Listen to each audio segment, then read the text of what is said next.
దీనమ్మ 70 ఏళ్ళు వచ్చిన రజనీకాంత్ గారు ఇంకా ఇంత ఫిట్ గా ఉండడానికి, అలా వెయిట్ లేపడానికి సీక్రెట్ ఏంటో తెలుసా?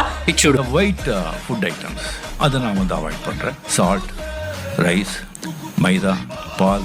అయితే మనం కూడా రేపటి నుంచి తెల్లగా ఉన్నవన్నీ తినడం మానేయాలా? చెప్తాను కానీ ఫస్ట్ అయితే ఇక్కడ తలేవా రజనీకాంత్ గారి అభిమానులు ఎంత మంది చూస్తున్నారో ఒకసారి లైక్ చేయండి. మీకు సీక్రెట్ చెప్తా. 30 దాటిన తర్వాత సైంటిఫిక్ రీసెర్చెస్ చెప్తుంది ఏంటంటే ఎవ్రీ ఇయర్ మజిల్ మాస్ అనేది తగ్గిపోద్ది, మోకాల నొప్పులు స్టార్ట్ అవుతాయి, ఎక్కువ నడిస్తే ఆయాసం వస్తుంది, నీకు డైజెషన్ బాగా అవ్వదు, ఏజ్డ్ లుక్ వచ్చేస్తుంది. ఇన్ని కూడా నీకు రాకుండా ఉండాలంటే మజిల్ ని కాపాడుకో.